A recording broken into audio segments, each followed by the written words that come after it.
ಆಲದ ಮರ. ಇದಕ್ಕೆ ಸಂಸ್ಕೃತದಲ್ಲಿ ವಟವೃಕ್ಷ ಅಂತ ಹೇಳ್ತಾರೆ. ನಮ್ಮ ಸಂಪ್ರದಾಯದ ಪ್ರಕಾರ ಈ ಮರಕ್ಕೆ ಪ್ರದಕ್ಷಿಣೆ ಹಾಕೋದರ ಹಿಂದಿರೋ ವಿಜ್ಞಾನ ನಿಮಗೆ ಗೊತ್ತಾ?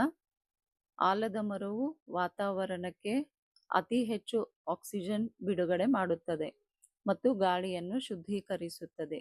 ಮಳೆಗಾಲದ ಆರಂಭದಲ್ಲಿ ಗಾಳಿಯಲ್ಲಿ ತೇವಾಂಶ ಹೆಚ್ಚಿದ್ದು ಬ್ಯಾಕ್ಟೀರಿಯಾಗಳು ಹೆಚ್ಚಾಗಿರುತ್ತವೆ. ಈ ಸಮಯದಲ್ಲಿ ಮಹಿಳೆಯರು ಆಲದ ಮರಕ್ಕೆ ಪ್ರದಕ್ಷಿಣೆ ಹಾಕುವುದರಿಂದ ಶ್ವಾಸಕೋಶಕ್ಕೆ ಗರಿಷ್ಠ ಪ್ರಮಾಣದ ಶುದ್ಧ ಆಮ್ಲಜನಕ ಸಿಗುತ್ತದೆ.